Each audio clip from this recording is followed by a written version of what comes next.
Vamos a regresar en el mismo capítulo que estábamos en la mañana, primera de Timoteo 3. Vamos a entrar más a profundidad a los versículos 8 al 13. Y hay que orar. Señor, te venimos a ti otra vez, una vez más, impacientemente queriendo ser un cristiano para agradecerte y ser miembros de una iglesia que honra a Cristo, Señor. Te pido que por todos nuestros líderes que sean una determinación para agradar a la cabeza de la iglesia, Señor. Pido que los que no son miembros y están atendiendo esta iglesia, que tomen la decisión de ser parte de esta iglesia que quiere honrar a Cristo. Le pido que el resultado de esta iglesia sea de traer a más gente perdida, Señor, a ti, para tener un ministerio para seguir bendiciendo esta misión, Señor. Ayúdanos a hacer una iglesia para honrarte a ti, Señor. Te pedimos esto, amén. Se podrán recordar hace unos mensajes de un misionero del siglo VI que se llamaba Columba. Me ha fascinado y mencionado varias veces el misionero Era conocido por su predicación e incluso por su canto mientras ministraba el evangelio a medida que los paganos llegaran a la fe en Cristo, y los entrenó a caminos del Señor y llegó a tener una reputación. Su reputación era, un historiador escocés decía, nunca probablemente en estas islas hubo un cuerpo de hombres cuyos hábitos estuvieran tan completamente de acuerdo con lo que predicaban y enseñaban. En sus vidas eran sencillos, abnegados, siempre estaban dispuestos a ayudar cuando él necesitaba. Siempre se pusieron del lado de los que sufrieron mal. Los enfermos, los pobres, los ancianos eran objeto de su más afectuoso cuidado. Este grupo de hombres que convirtieron a los paganos y plantaron iglesias en Escocia no solo difundieron el evangelio, sino que realmente personificaron el carácter y la humildad que encuentra una gran similitud con la descripción de las Escrituras.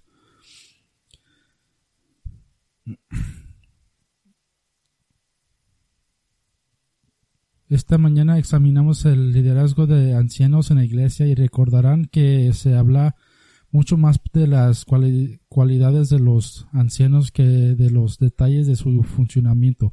De la misma manera, la iglesia tiene cierta libertad en cuanto a cómo implementar una maravillosa capa de liderazgo. Servidores oficiales de la iglesia, los diáconos. Algunas iglesias, cualquiera que haga algo se titula diácono, y esto sirve al propósito de elevar la importancia de los requisitos. En otras iglesias, especialmente la tradicional bautista, el título de diácono se le da a hombres que en realidad funcionan como ancianos, por lo que tal vez haya un nombre erróneo de oficio en esas cosas. Pero quizás el más grande predicador bautista de todos los tiempos, Charles Spurgeon, aunque disfrutaba de la pluralidad de ancianos, también esperaba que los diáconos funcionaran no solo como siervos de la iglesia, sino como proveedores del evangelio en las oportunidades que su servicio les daba para proclamar a Cristo. En otras iglesias como la nuestra, el diácono es un título más enfocado para alguien que tiene una función específica en llevar a cabo el trabajo del ministerio. En muchos sentidos, los diáconos son las manos y los pies de la iglesia. Aquellos que guían a los demás manos y pies en las tareas que son necesarias para cumplir con los detalles del ministerio del Evangelio. Son los diáconos los que llevan a una iglesia de unos pocos pastores que intenten hacer todo a pastorear, como traer más detalles a una iglesia que está prosperando con cada miembro como siervo en algún nivel. Pablo da una descripción importante y detallada de los diáconos. Primera de Timoteo 3:8.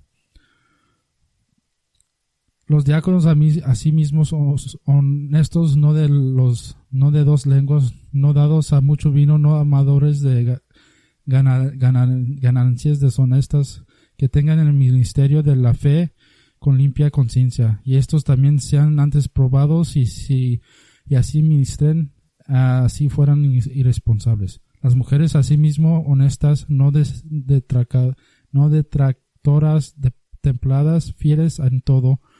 Los diáconos, este es mi plan para la tarde. Vamos a hacer la fundación del oficio del diácono, los requisitos del diácono y las siervas en la iglesia, como se dice en el versículo 11. La fundación del oficio del diácono. Y los voy a dividir en dos palabras. El principio, la posición y el progreso. Para el principio, vamos a ir a Hechos 6.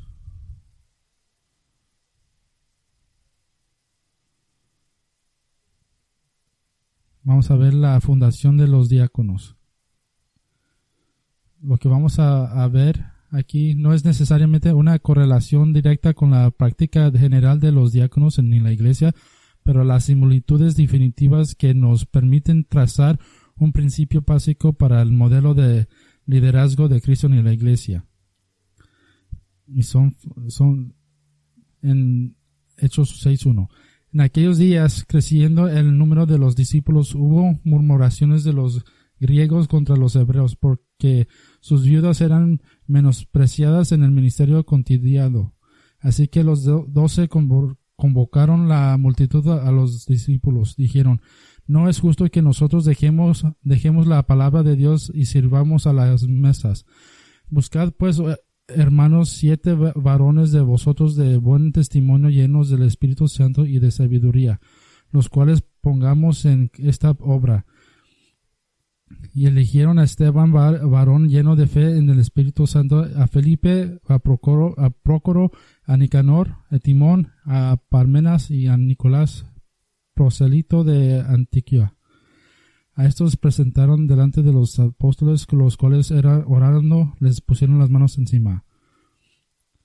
No son los hombres que pueden realizar tareas. La primera y principal preocupación es que son hombres de carácter. Versículo 3. Ya son de confianza, llenos del Espíritu, de buena reputación. No son ignorantes de la fe y tienen un conocimiento de la palabra de Dios, a través de la cual no obra el Espíritu. Vamos a ver el propósito.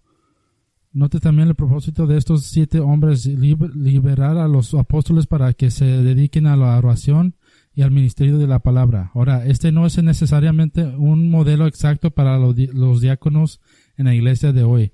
Eran tanto predicadores y evangelistas como siervos. Pero las similitudes son definitivamente dignas de mencionar.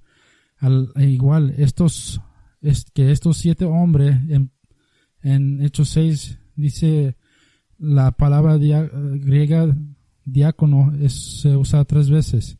Traducida en estos versículos como servir, servir y servir. Entonces, ¿cuál es el principio básico que podemos derivar? El principio de que el liderazgo espiritual de la iglesia es asistido por los otros hombres que llevan a cabo deberes más funcionales para servir al cuerpo. En este caso, el deber principal de los diáconos era el cuidado de los miembros, en particular el cuidado de las viudas.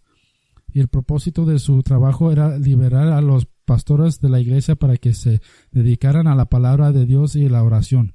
Este es el método escogido por Dios para multiplicar los esfuerzos de los pastores en la iglesia. Cuando escucho que el pastor es cortando el césped o aspirando a la iglesia o insistiendo en estar en todas las reuniones de cada equipo de la iglesia, las escrituras dirán, consigue más diáconos. Primera de Timoteo 3:8. Vamos a ver la posición. Primera de Timoteo 3:8. Los diáconos asimismo, igualmente los diáconos, hay un claro paralelismo con el pasaje inmediatamente anterior sobre los pastores de la iglesia. ¿Cuál es la similitud? En general, que hay requisitos que sirven a la iglesia. No es una batalla campal en la que cualquiera debería poder hacer cualquier cosa. Esta no es una actitud de que alguien es condescendiente a servir a la iglesia de Jesucristo, sino todo lo contrario. Esta es la actitud de que el servicio es un privilegio que va acompañado con carácter. Cuando alguien le pide a alguien más hacer algo y dicen que tienen que orar para ver si es la voluntad de Dios para servir, es un privilegio, no es un honor. La palabra diácono en sí misma, diáconos, traducción básica, siervo a ministerio, en el sentido de llevar a cabo una tarea. Se usó 29 veces en el Nuevo Testamento y extensamente en la literatura extrabíblica también. Puede hablar de alguien que sirve como agente o intermediario o mensajero de información. Josefo, el historiador antiguo, escribió acerca de Raquel, quien llevó a Jacob a su padre Labán como si realizara la función de un diácono, en el sentido de más específico que Pablo tiene en mente aquí en 1 de Timoteo con el oficio de diácono. Habla de alguien que realiza tareas a petición de un superior, alguien que ayude a un líder a llevar a cabo una misión o funcionar.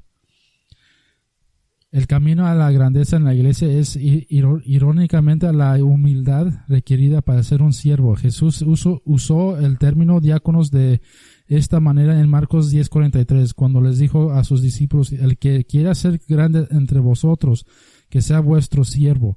Esto implica liderar con servicio y con trabajo. Y es posible que también hayas notado que aquí en nuestro pasaje, la explicación más larga del oficio de diácono en el Nuevo Testamento, Pablo realmente no entra en muchos detalles en cuanto a lo que realmente es un diácono, dedicando mucho más tiempo al carácter de un diácono. ¿Por qué Pablo no entra en una larga explicación del papel y función de un diácono?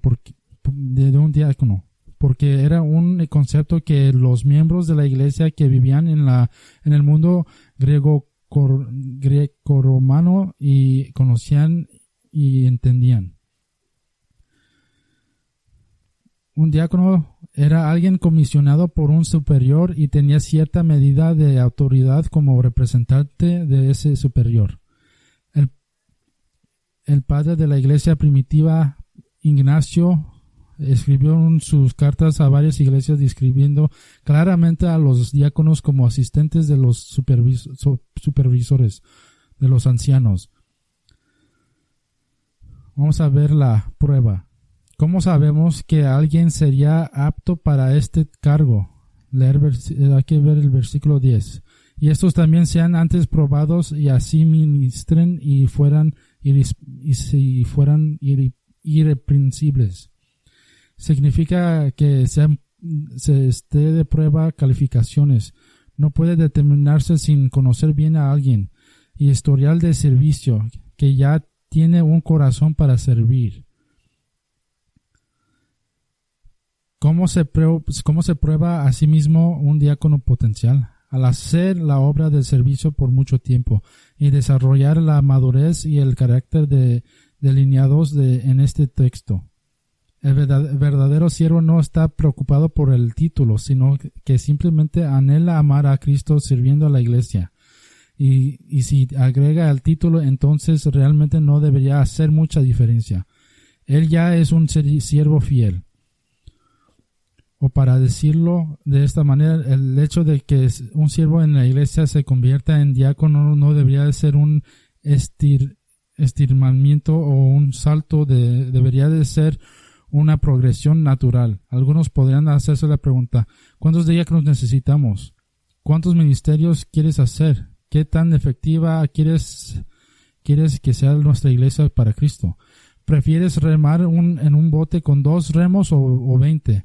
¿Prefieres enfrentarte a Satanás, en el enemigo, con 3 soldados o con 30? ¿Prefieres santificar las necesidades de los santos con 4 siervos o 40? La iglesia debe de calificar a los líderes para poder cumplir las necesidades de la iglesia. Ocupamos todos los que se puedan tener. Son probados, examinados. Y la progresión.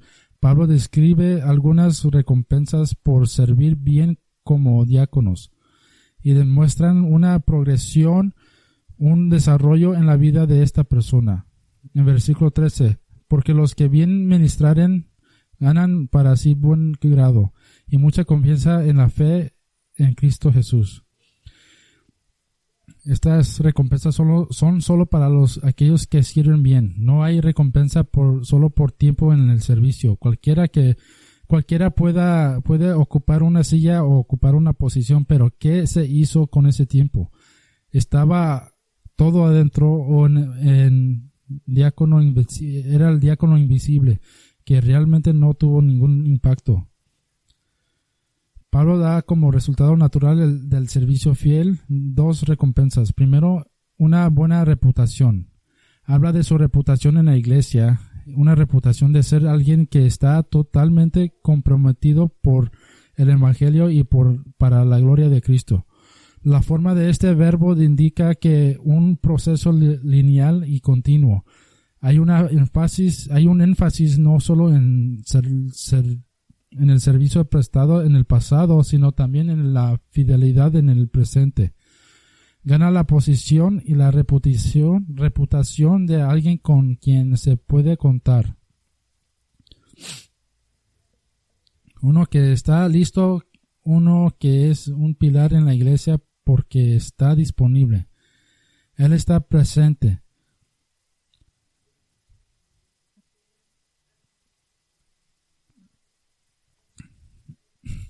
Es alguien que está listo y es un pilar, es disponible. Sus huellas dactilares están en el ministerio de la iglesia. La iglesia no sería la misma sin él.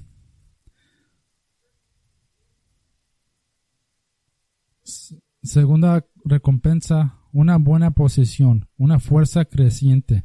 Tiene gran confianza en la fe que es en Cristo Jesús.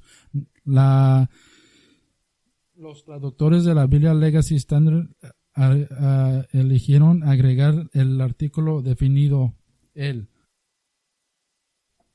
que es potencialmente confuso como hablar de la salvación fe en Cristo o el contenido de lo que creemos, pero es simplemente gran confianza en la fe que hay en Cristo Jesús, hablando de audacia, certeza y convicción. Este es un hombre que tiene gran seguridad y confianza personal al ver la obra de Cristo en la iglesia. Este es un hombre con historias que cuando alguien en la iglesia está lleno de temor, iniquidad o ansiedad, este diácono puede decir: escucha, déjame hablarte de la bondad y de la fidelidad del Señor. Esta es nuestra fundación. Quiero tener tiempo de hablar de las cualificaciones de un diácono.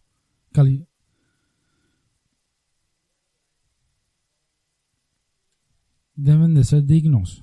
En inglés, dignity habla de una manera o porte serio o compuesto.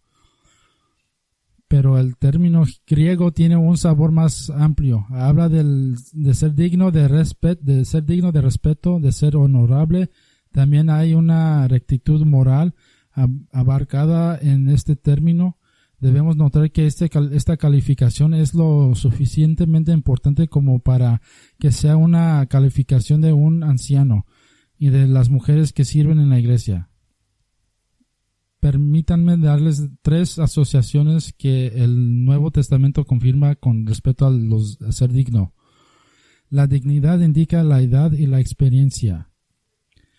Esto no significa que una cierta edad sea necesaria para ser diácono, pero actuar a cierta edad es.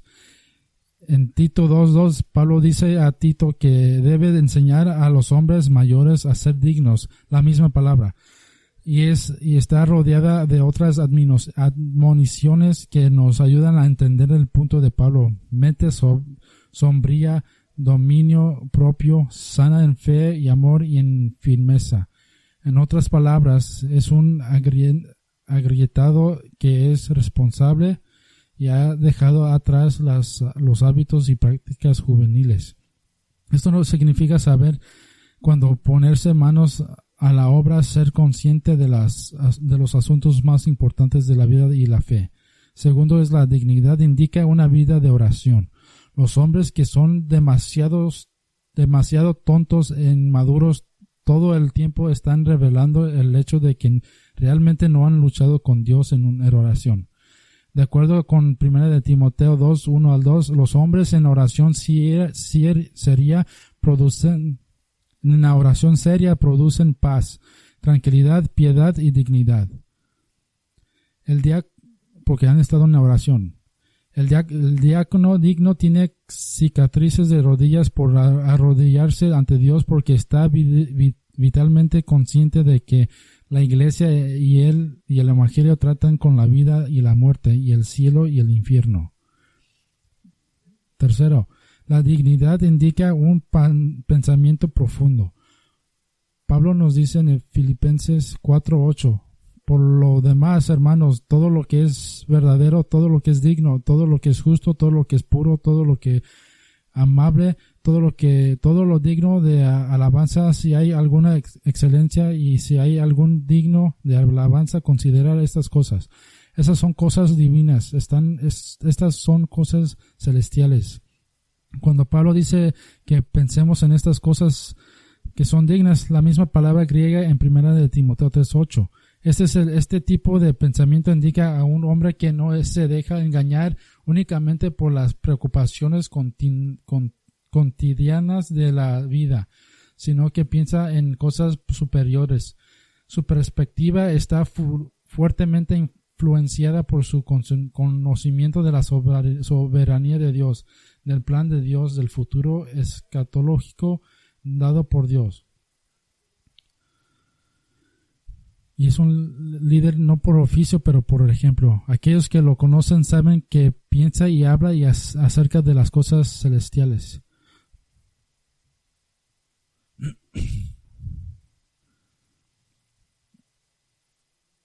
Se puede traducir que no es de doble lengua. Se puede traducir que estos hombres no son chismosos. Pero hay una palabra diferente en griego para chismes, que significa repetir lo que no es tuyo repetir.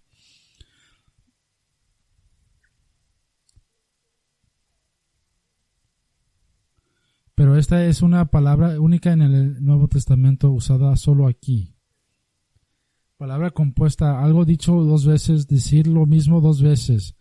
Ser hipócrita, insincero y engañoso. Hay un sabor de manipulación y intención en esto. Lo negativo delante de la palabra no significa que puede ser no decir una cosa mientras se piensa en otra cosa. O puede significar no decir una cosa a una persona y a otra diferente. Para toda la iglesia, pero especialmente para los diáconos, como se indica en este texto, pensaríamos en Efesios 4:29. Una vez mi mamá vino a mí, dijo que un amigo quiso jugar golf conmigo? Y le dije que sí. Y fuimos a jugar golf. Y Cliff, el amigo, estaba de mal humor y dijo que no quería estar aquí. Y entonces dijo, ¿por qué estás aquí? Porque tu mamá dijo que querías jugar golf conmigo. Le dije no. Y le dije qué pasó y nos fuimos. Cuando hombres hacen eso en la iglesia para hacer cosas de su manera, no puede ser de doble lengua. No puede arreglar cosas y hechos para que se hagan las cosas como él dice, de su manera. Como dice en Efesios 4:29, ninguna palabra malsana palabra salga de vuestra boca, sino solo la palabra que sea buena para edificar lo que se necesita a fin de que de gracia a los que oyen. Palabra malsana, algo que está hecho perdido, está hecho a perder, que está podrido. La idea que de ser doble lengua va más allá de los chismes por falta de autodisciplina o autoconciencia. Hay un motivo, hay un corazón detrás de él. Esto cae más en la categoría de Proverbios 11:3. La integridad de los rectos los guiará, pero la perversidad de los traidores los destruirá. ¿Por qué se daría esta advertencia en particular a los diáconos? Recuerde que los diáconos llevan en parte la idea de ser mensajeros, corredores, representantes. En gran parte representan a los ancianos ante la iglesia y representan a la iglesia ante los ancianos. Ser doble lengua de cualquier manera está completamente fuera del espíritu del servicio sacrificial por el bien del evangelio y el reino. Por tanto, un diácono que es recto en la habla es imprescindible en la iglesia de Jesucristo. No disfrutar en mucho vino. Esta no es una prohibición contra el consumo de alcohol, pero tenga en cuenta dos hechos históricos. Primero, el vino del mundo del primer siglo era muchas veces más débil en contenido de alcohol que su contraparte moderna. Segunda, una de las funciones del vino era actuar como un concentrado que se mezcla con agua, al menos en parte, para purificar el agua potable en un mundo donde el agua pura era difícil de conseguir. Pero esta palabra, complacer, se refiere específicamente a prestar atención a su próximo trago. Si Jesús y sus discípulos hubieran tomado vino como el de hoy, no se emborracharían.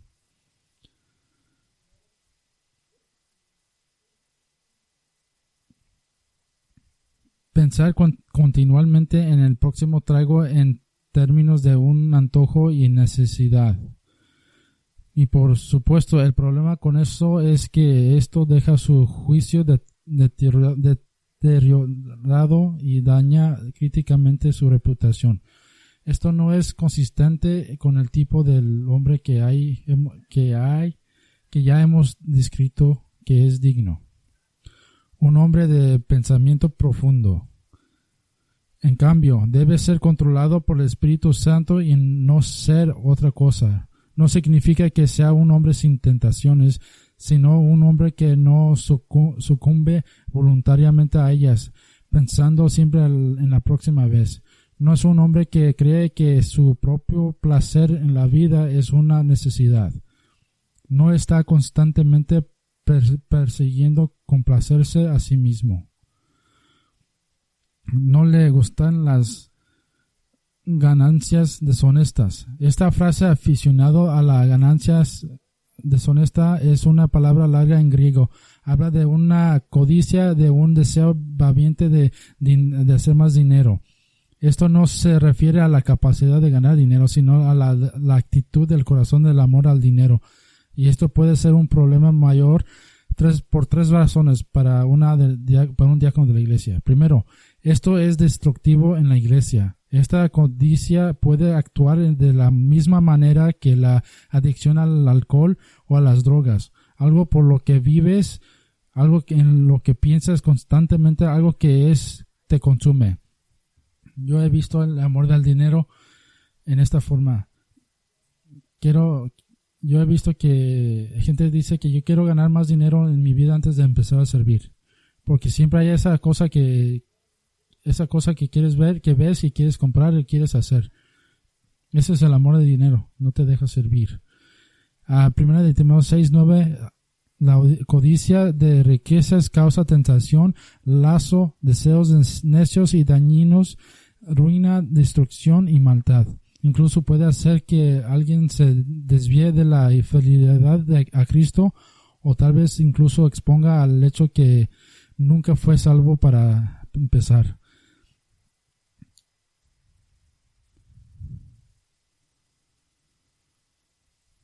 El hombre codicioso no puede pensar con claridad acerca de las cosas del reino y ciertamente no tiene concepto de lo que significa confiar en el Señor para las necesidades básicas. Segundo,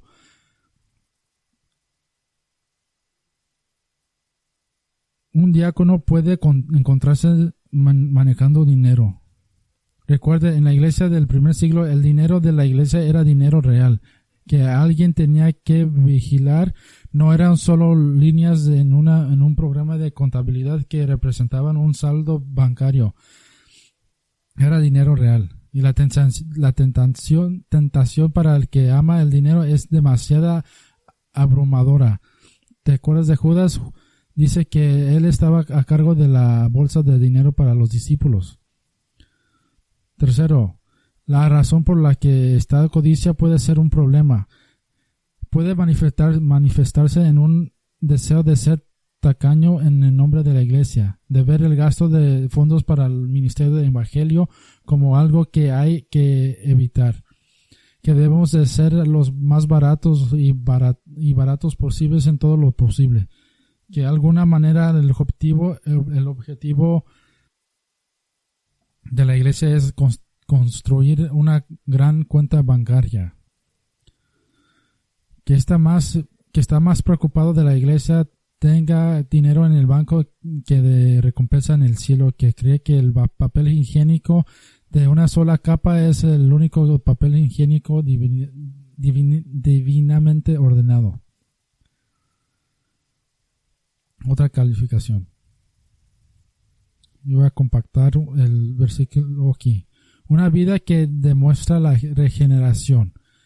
El uso del término misterio en versículo 9.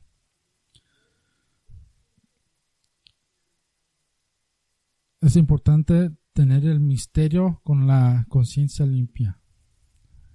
Pablo usa este término importante en la teología, lo usa 21 veces en su carta. El significado básico es conocimiento de Dios que está más allá de la capacidad de la humanidad pecadora para comprender, pero que ahora se revela en la gracia a través del Evangelio de Jesucristo. Aquí cuando Pablo dice que el diácono debe tener el misterio de la fe, está hablando específicamente del contenido del Evangelio, la salvación por la fe solamente en Cristo solamente.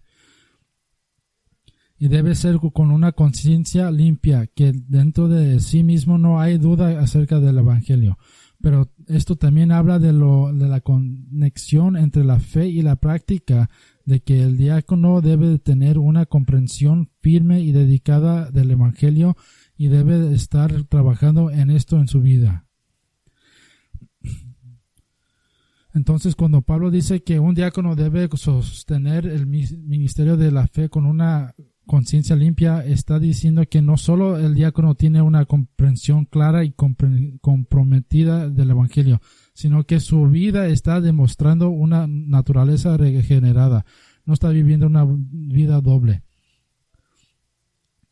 Siempre me preocupa como pastor que, aunque no me ha pasado mucho tiempo, pero que me llega un mensaje de alguien que no conozco, que me nombra un nombre de un líder de la iglesia, que me dice, este hombre se está viviendo una vida doble. Eso me frustra. Otra calificación. Un hombre de familia intencional. El versículo 12. Un hombre de una sola mujer. Primero es el esposo de una sola mujer. Esto no es un requisito para estar casado, pero es una declaración de lealtad, fidelidad y honor en una relación matrimonial. Es fiel a la esposa que tiene, no es un hombre que busca otras relaciones y no es un hombre de pensamientos y ojos habitualmente errantes. Debe ser alguien que sea capaz de ser tierno, amable, amoroso y sirviente de su esposa. Si él no puede hacer eso con ella, ¿por qué esperaremos que él pueda hacer eso en la iglesia? Debe guiar bien a sus hijos y a su familia. Debe liderar, literalmente pararse sobre su hogar. Debe ser líder, claro, y su hogar no debe caracterizarse por el caos. Y debe mantener a sus hijos sumisos, no son salvajes, incontrolables. En otras palabras, él está entrenando activamente a sus hijos para que obedezcan.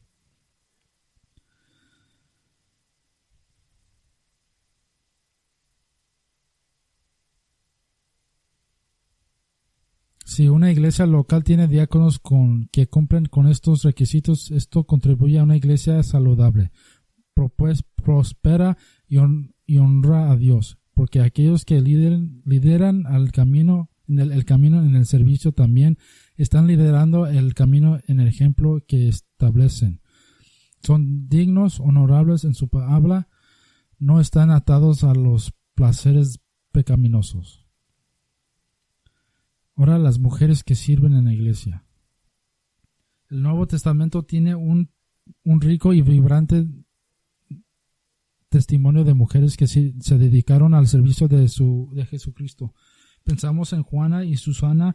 Lucas 8:3 registra que eran mujeres adineradas que proveyeron económicamente para Jesús y a los apóstoles.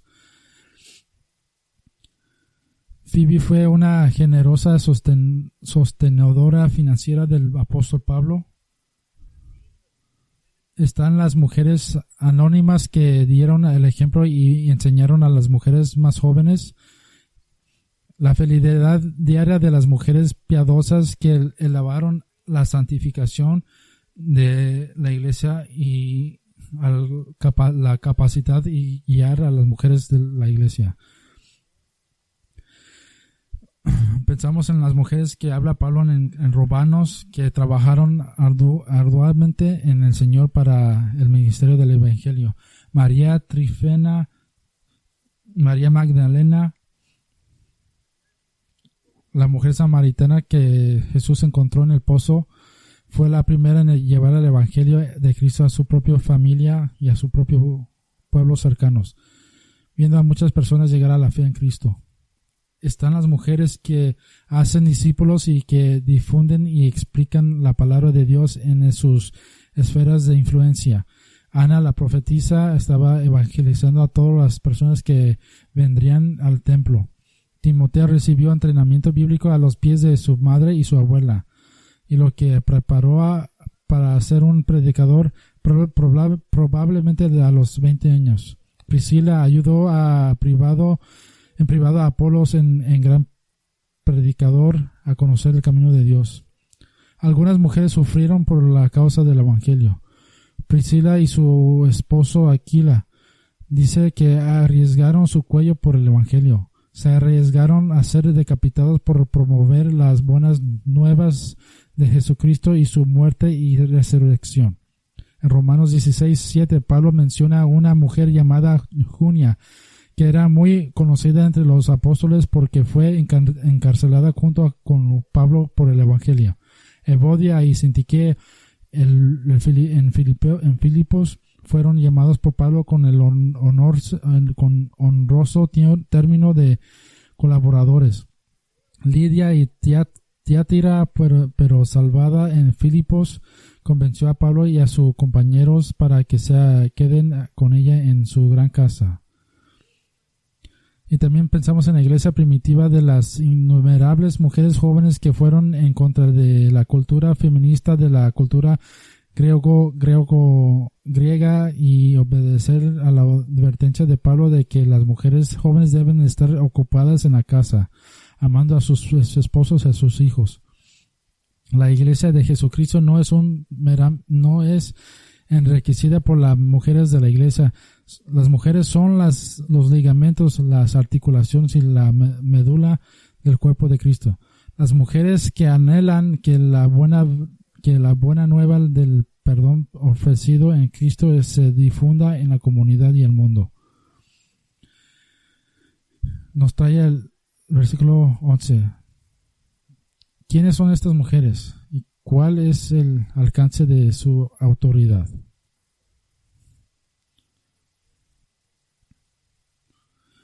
Primera pregunta, ¿quién son? El debate básico es en torno a sí. ¿Cómo es la escrituras y muchas otras traducciones al inglés traducen esto? Estas son esposas de diáconos. Son esposas de la misma manera. O más generalmente mujeres que sirven en la iglesia. La razón principal de este debate es que la palabra griega traducida como esposas también puede traducirse como mujeres en general. Hay grandes argumentos a favor de esto hablando de las esposas de los diáconos. No es que este sea un requisito que las esposas de los diáconos deben servir. Si sirven junto a sus esposos, entonces deberían tener estos requisitos. Pablo da las calificaciones de los diáconos antes y después de esta mención entre paréntesis de las mujeres. Si este es un oficio completamente nuevo, podríamos esperar más detalles, particularmente a la luz de 1 Timoteo 2:12, que claramente limita el papel de las mujeres en términos de autoridad en la iglesia. No se menciona el estado civil de las mujeres, lo que Pablo sí hace en otros pasajes de la epístola pastoral cuando se habla de un oficio de la iglesia. La misma palabra griega usada en el versículo 12 con un significado claro de esposa. Por otro lado, hay grandes argumentos a favor de que esto hable de las mujeres en general que sirven en la iglesia, ya sea una capacidad oficial como un diácono masculino o en una capacidad menos oficial. Por ejemplo, el uso de igualmente muestra de un tercer grupo distinto en este es un argumento fuerte y Pablo usa el mismo término para distinguir grupos particulares en muchos otros lugares de las epístolas pastorales. Pablo no dio ninguna calificación para las esposas de los ancianos, lo que parecería ser más imperativo. Por lo tanto, sería cuestionable porque para las esposas de los diáconos puede ser que las esposas sirvan junto a los diáconos, lo cual sería razonable suponer. No había una palabra para diácona en griego. Un término diferente se usaba para diaconisa en griego en tiempos postbíblicos. Los requisitos son paralelos a los de los diáconos varones. Entonces, ¿cómo vamos a ver esto? El debate es tan reñido que realmente tenemos la libertad de ejercer cierta libertad con cierta lógica bíblica afirmando varios hechos. Primero, dado que el estándar de calificaciones para servir ha sido establecido y ciertamente tiene precedentes en otros lugares del Nuevo Testamento. Ya hemos establecido que una amplia variedad de mujeres, algunas casadas y otras no, sirven en la iglesia. Y es una suposición completamente razonable incluir en las mujeres siervas de la iglesia a las esposas de los diáconos que desean servir junto a ella en un papel de apoyo. Voy a aterrizar en que esto es cualquier mujer que sirve con responsabilidades en la iglesia, lo que ciertamente puede incluir al subconjunto de esposas de diáconos. ¿Cuál es el alcance de su autoridad?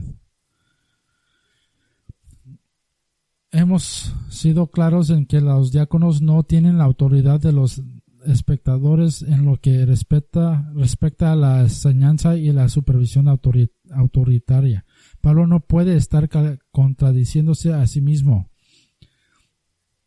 Las mujeres no deben enseñar a los hombres en entorno público o toda la iglesia.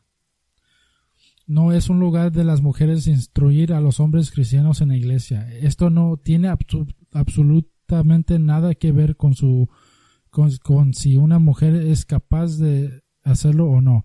No tiene nada que ver con una suposición errónea de los hombres naturalmente saben más que las mujeres. Las mujeres no deben tener autoridad espiritual sobre los hombres en la iglesia local. Nunca hay un momento para que una mujer esté predicando a los hombres, o sea, el pastor.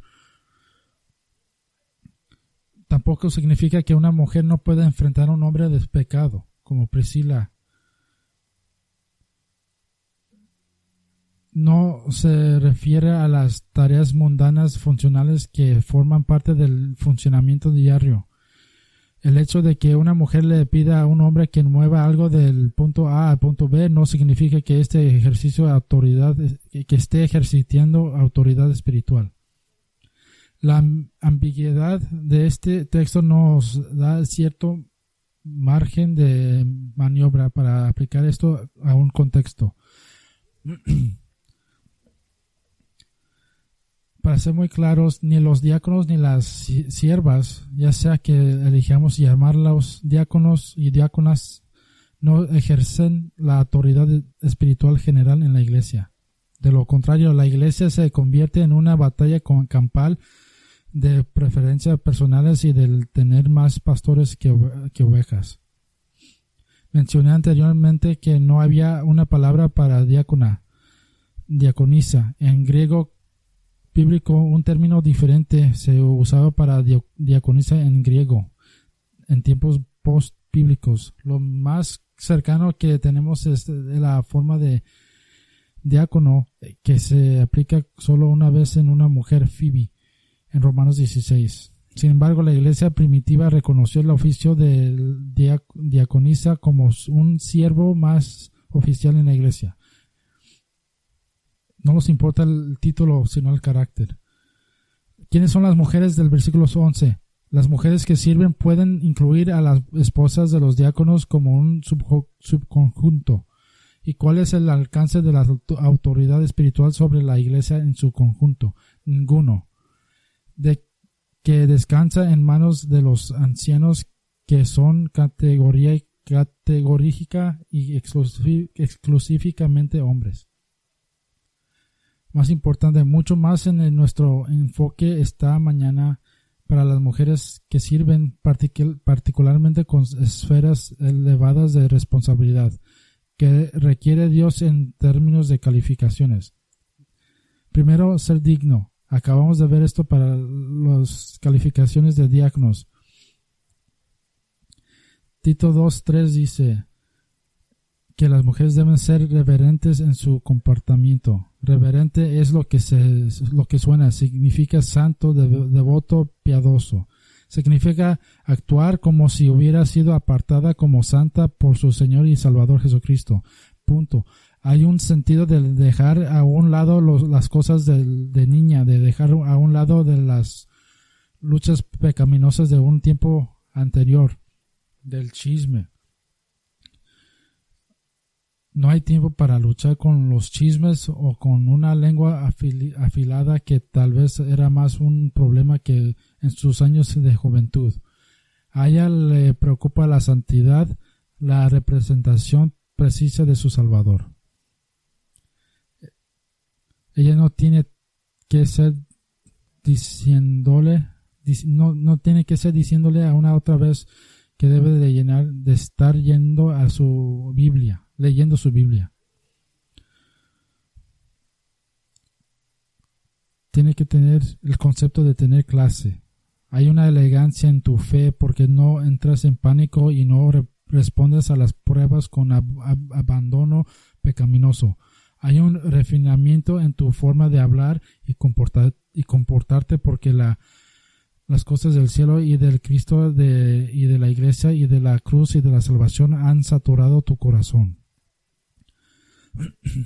Así que estas son las cosas sobre las que piensas, y este pensamiento crea un comportamiento reverente, dignidad.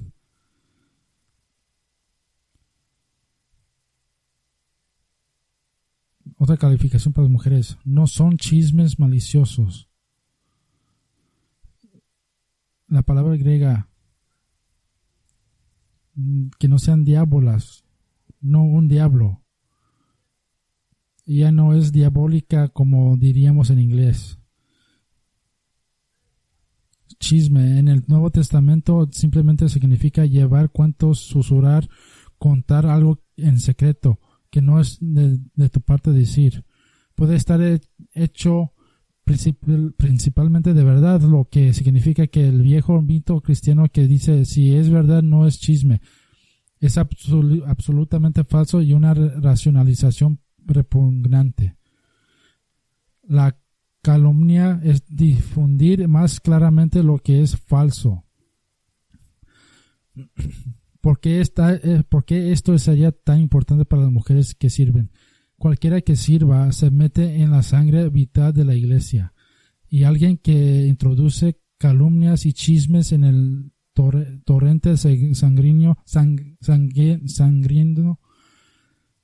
de la iglesia corrompe el cuerpo entero. Tercera calificación, templada. Está la misma calificación que debe tener un anciano, lo que significa que todos los hombres y mujeres están buscando la sobriedad. Se refiere a tener autocontrol en el área de ser sensata. Tus respuestas no están controladas por la emoción, no usas excusas. Bueno, así es como me siento y así que estoy respondiendo de esta manera exagerada. ¿Por qué es esta una calificación tan importante para una mujer? Porque la sobriedad es lo que te ayuda a trabajar bien con los demás, especialmente con los de autoridad. La templanza, la sobriedad, toma tiempo para considerar la verdad y las advertencias de las Escrituras. Incluso en las iglesias locales mejor intencionadas, mejor enseñadas y enfocadas, que entienden el ministerio evangélico, el hecho de que tengamos que trabajar juntos puede ser un desafío.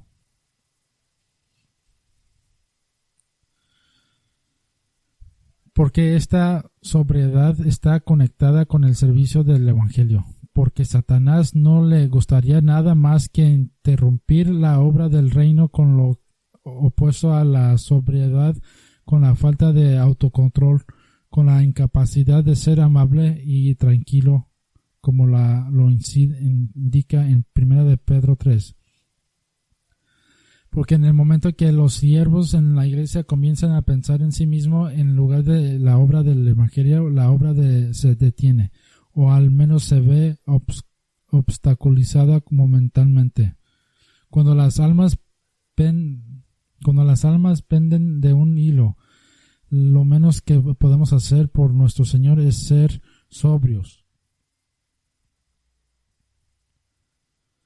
Cuarta calificación. Una mujer sierve en la iglesia debe ser fiel en todas las cosas. Fiel es una palabra amplia que puede abarcar creer en el evangelio, creer en la santa doctrina, obedecer a los mandamientos del Cristo y ser responsable y confiable.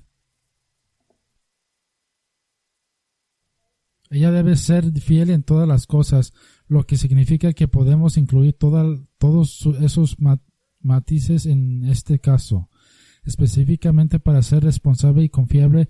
Esta calificación muestra a la iglesia que ella es fiel y cualquier responsabilidad que se le asigne en el contexto de servir en la iglesia. ¿Por qué? Porque ella se ha mostrado fiel en todas las demás cosas. Juana, Susana, Phoebe, María Magdalena, María de Roma, Trifina, Lidia, Junia, Sintiki. Como ellas, las mujeres de la iglesia pueden ser añadidas al salón de la fe de aquellas mujeres que se gastaron a sí mismas para la causa de Cristo.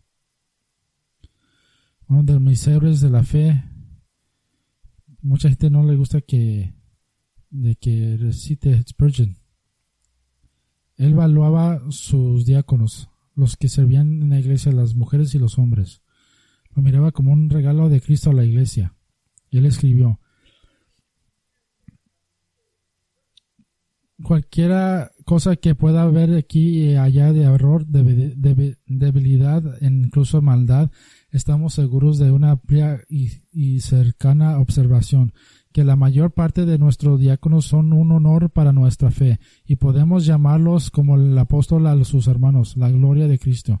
Si privase a la iglesia de sus diáconos, se vería privada de sus más valientes hijos. Su pérdida sería el temblor de los pilares de nuestra casa espiritual y causaría una desolación por todos los lados. Gracias a Dios no es probable que nos sobrevenga tal calamidad, porque la gran cabeza de la iglesia, en misericordia para con ella, siempre levantará una sesión de hombres fieles. Y es mi deseo para todos nosotros.